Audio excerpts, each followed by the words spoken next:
Bismillahirrahmanirrahim. Assalamualaikum warahmatullahi wabarakatuh. Alhamdulillah, wassalatu wassalamu ala rasulillah wa ala alihi wa man ihtada bihadihi ila yaumil qiyamah, amma ba'd. Alhamdulillah, pada kesempatan malam hari ini Allah Subhanahu wa taala memberikan kepada kita kesehatan, nikmat sehat, nikmat waktu, dan nikmat iman dan Islam, sehingga kita bisa berkumpul di masjid Allah Subhanahu wa taala, di Masjid Al-Hurriyah ini, untuk sama-sama kita melaksanakan ibadah dan ketaatan kepada Allah Subhanahu wa taala. Salawat dan salam semoga tercurah kepada baginda Nabi Muhammad sallallahu alaihi wasallam, kepada keluarganya, kerabatnya, sahabatnya, dan pengikutnya hingga akhir zaman. Hadirin jamaah yang dirahmati oleh Allah Subhanahu wa taala. Jika kita membaca surat Al-Baqarah yang menjelaskan tentang kewajiban ibadah puasa, maka di tengah-tengah ayat, di tengah-tengah penjelasan mengenai ibadah puasa, kutiba alaikumusiyam dan seterusnya, Allah menyelipkan sebuah ayat. Yang ayat itu isinya adalah tentang doa kepada Allah Subhanahu wa taala. Di ayat itu disebutkan, a'udzubillahi minasyaitonirrajim, wa idza sa'alaka ibadi anni fa inni qarib ujibu da'watad da'i idza da'an falyastajibuli wal yu'minu bi la'allahum yarshudun. Jadi ketika Allah menjelaskan tentang ibadah puasa, Allah menjelaskan tentang waktu puasa di bulan Ramadan, Allah menjelaskan tentang keutamaan ibadah bulan Ramadan, Allah juga menjelaskan tentang keringanan ya bagi orang-orang yang tidak mampu berpuasa di bulan Ramadan, boleh diganti, diqadha dengan puasa di waktu-waktu yang lain. Lalu Allah menyebutkan sebuah ayat, dan jika hamba-hambaku bertanya kepadaku, katakan aku dekat. Setelah itu Allah kemudian menjelaskan lagi tentang bulan Ramadan. Kapan waktunya puasa? Dimulai dari waktu subuh. Ya, jika sudah bisa membedakan antara benang merah dan benang hitam, benang yang hitam dan benang yang putih, itu adalah penjelasan waktu datangnya waktu subuh. Ya. Kenapa ayat ini disisipkan di sini? Kita akan bahas tentang ayat ini dulu. Ya. Wa idza sa'alaka ibadi anni fa inni qarib. Jadi Allah Subhanahu wa taala di dalam Al-Qur'an, jika Allah Subhanahu wa taala ada ayat pertanyaan dari hamba-hambanya kepada Allah Subhanahu wa taala, maka Imam Asy-Syarawi mengatakan, Allah selalu mengatakan kul yas'alunaka anil anfal kulil anfalu lillah. Ya, katakan kalau maksudnya bertanya tentang harta rampasan, katakan harta rampasan itu untuk Allah dan seterusnya. Ya. Kemudian ketika bertanya misalnya yas'alunaka anil makhid, kul, semua ayat yang menjelaskan tentang yas'alunaka, ketika kita bertanya kepada Allah, kepada Rasulullah SAW berapa pertanyaan, maka Allah selalu mengatakan kul, katakan. Ada satu ayat yang kemudian menjelaskannya tidak hanya kul, bahkan fakul. Yas'alunaka anil jibal fakul. Orang-orang Quraisy bertanya kepada Rasulullah tentang gunung, fakul, maka katakan. Para ulama kemudian menafsirkan ini untuk pertanyaan yang belum ditanyakan kepada Rasulullah, tapi Allah tahu pasti akan ditanyakan. Tetapi di ayat ini satu-satunya ayat di dalam Al-Qur'an yang ketika menyebutkan pertanyaan dari hamba-hambanya tidak ada kata-kata kul. Wa idza sa'alaka ibadi anni, Dan jika hamba-hambaku bertanya tentang aku kepadamu wahai Rasulullah, seharusnya di situ ada kata-kata fakul, maka katakan. Tapi Allah tidak mengatakan kul, fa inni qarib. Kenapa? Karena kalau Allah mengatakan kul, seakan-akan ada jarak. Jadi ayat ini menunjukkan kepada kita antara kita dengan Allah Subhanahu wa taala itu tidak ada jarak. Fa inni qarib, katakan wahai Rasulullah SAW bahwa aku itu dekat. Tapi di situ disebutkan katakannya itu tidak ada secara lafaz. Ya, fa inni qarib, maka sesungguhnya aku dekat. Ujibu da'watad da'i idza da'an. Saya akan mengabulkan semua permintaan dari hamba-hambaku jika mereka meminta kepadaku. Ya, ini tentang doa. Dan inilah keadaan kita sesungguhnya di bulan Ramadan. Apalagi di bulan Ramadan. Jadi ayat ini bukan tidak sengaja diselipkan di tengah-tengah bulan Ramadan, tapi sengaja Allah menunjukkan keutamaan kedekatan Allah Subhanahu wa taala di bulan Ramadan lebih dekat lagi daripada di bulan-bulan yang lainnya. Wa idza sa'alaka 'ibadi anni fa inni qarib. Ujibu da'watad da'i. Allah akan mengabulkan setiap doa dari hamba-hambanya. Idza da'ani, kalau mereka berdoa kepadaku. Maka di dalam sebuah hadis disebutkan, ya, Allah akan mengabulkan doa setiap hamba-hambanya kecuali orang yang yasta'jil, orang yang tergesa-gesa. Siapakah orang yang tergesa-gesa itu wahai Rasulullah? Kata Rasulullah kemudian menjelaskan, orang yang tergesa-gesa itu adalah orang yang berdoa, kemudian dia berhenti berdoa dan dia lalu mengatakan, aku sudah berdoa tapi doaku tidak dikabulkan oleh Allah Subhanahu wa taala. Mudah-mudahan kita bukan termasuk orang yang tergesa-gesa itu. Jadi doa kita akan senantiasa dikabulkan oleh Allah Subhanahu wa taala, ya, selama kita masih berdoa kepada Allah Subhanahu wa taala. Karena doa itu adalah bentuk ibadah kita kepada Allah Subhanahu wa taala. Jadi jangan sampai ada orang yang kemudian mengatakan Allah tahu apa yang saya butuhkan, saya tidak perlu berdoa juga, Allah akan kabulkan. Bukan itu.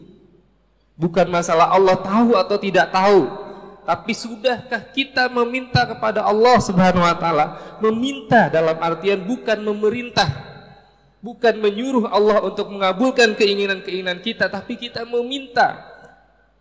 Makanya di dalam sebuah hadis disebutkan Allah akan sangat malu jika menolak doa seorang yang mengangkat tangannya.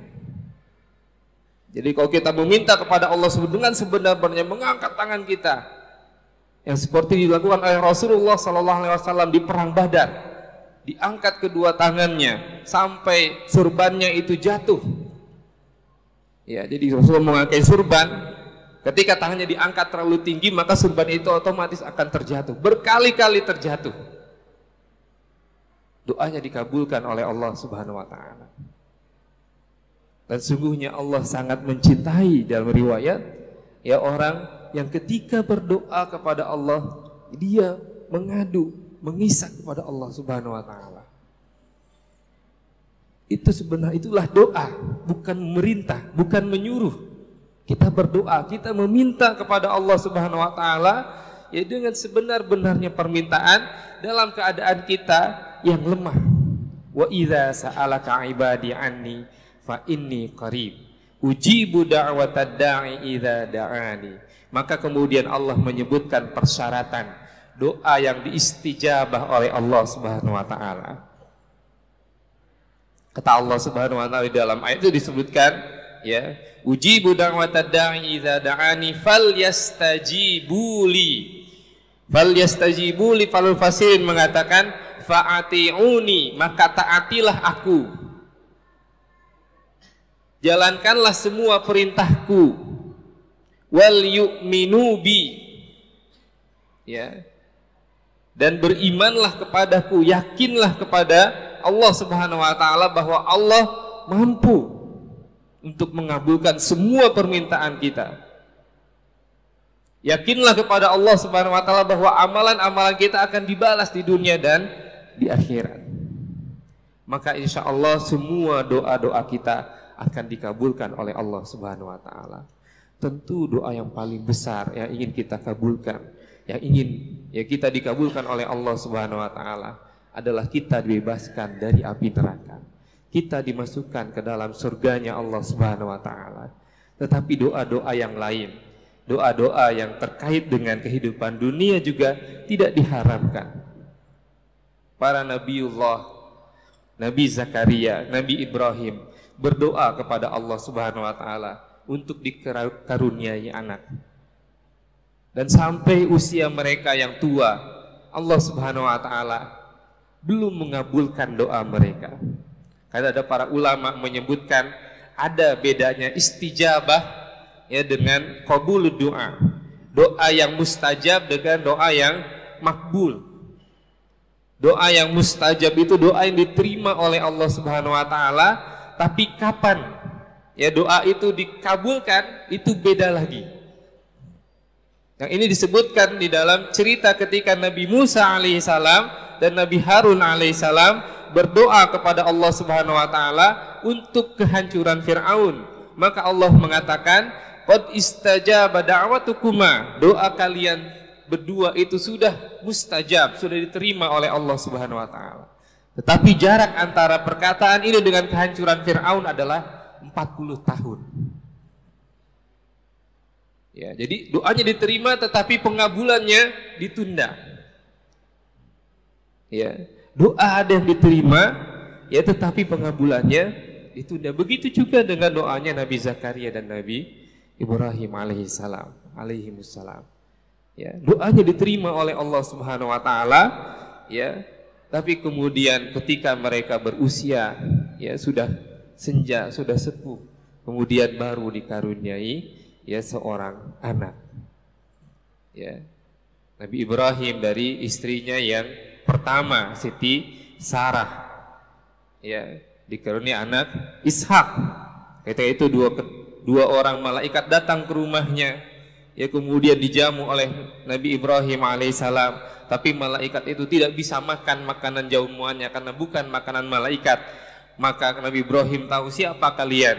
Ya, kata para malaikat itu, kami adalah dua utusan yang diutus untuk menghancurkan kaumnya Nabi Lut alaihissalam. Karena Nabi Ibrahim dan Nabi Lut ini ya hidupnya ya satu zaman walaupun berbeda tempat. Kemudian kedua malaikat itu mengatakan, sesungguhnya Allah telah mengkaruniai kepada engkau seorang anak dari istrinya yang pertama, Siti Sarah. Ya, dari istri yang kedua sudah punya anak duluan, Siti Hajar, yang kemudian dibawa ya ke tanah Mekah. Ya, kemudian ditinggalkan istri yang kedua, ya kembali kepada istri yang pertama ketika usia sudah tua. Ya, kemudian ya diberitahukanlah bahwa Nabi Ibrahim mendapatkan ya seorang anak. Apa yang dilakukan oleh istrinya? Ya, Nabi Ibrahim ketika tahu bahwa beliau dikaruniai anak, fasaqat wajhaha, ya, maka memegang kedua wajahnya yang sudah keriput itu, kemudian berkata, ajuzun aqim, ya, duhai Allah Subhanahu wa taala, memberikan anak kepada saya padahal saya sudah tua, ya, dan saya tidak pernah mempunyai anak sampai usia yang tua itu. Ya, aqim itu mandul, ya, ajuzun itu tua. Orang tua yang mandul ini dikaruniai seorang anak. Kenapa? Karena doa mereka ya Allah kabulkan. Maka kita sebagai seorang mukmin, kita tidak boleh putus asa kepada Allah Subhanahu wa taala. Tidak boleh putus asa bahwa Allah Subhanahu wa taala pasti mampu untuk mengabulkan doa-doa kita. Doa apapun itu, kalau kita dalam keadaan kesulitan dan lain sebagainya, kita berdoa kepada Allah Subhanahu wa taala. Sebelum kita meminta kepada manusia, minta kepada Allah Subhanahu wa taala. Dan inilah kemudian ada seorang syekh namanya Syekh Hasan, Muhammad Hasan, ya, dari Mesir, yang menceritakan bahwa satu kali dia ketika datang ya ke Ka'bah, kemudian dia melihat ada seorang laki-laki ya yang berdoa kepada Allah Subhanahu, mengangkat tangannya tinggi-tinggi sampai terlihat ya bulu ketiaknya. Ya, kemudian dia ketika melihat orang ini berdoa sambil menangis, dia mendekat kepadanya dan duduk berada di sampingnya, kemudian melaksanakan 2 rakaat karena sholat 2 rakaat karena tidak mau mengganggu orang ini berdoa. Dan orang ini terus berdoa ya sampai ketika itu tiba-tiba dia melihat ada seorang laki-laki yang datang kepadanya, melihat orang ini sedang berdoa ya, kemudian orang ini datang ya dan memberikan uang ya di balik sejadahnya, diberikan uang ya. Kemudian saya ini kemudian melihat apa yang berinya tidak tahu, dan orang ini melihat apakah diberi uang itu, apakah dia melihat atau tidak melihat dia tidak tahu. Tapi orang ini terus berdoa kepada Allah Subhanahu wa taala sampai setelah dia selesai berdoa ya, kemudian saya ini bertanya, "Apa doa kamu?" Ya, kata orang ini, "Wahai anakku, saya sudah meminta kepada Allah Subhanahu wa taala dan Allah tahu kesulitan saya. Allah tahu apa yang saya hadapi.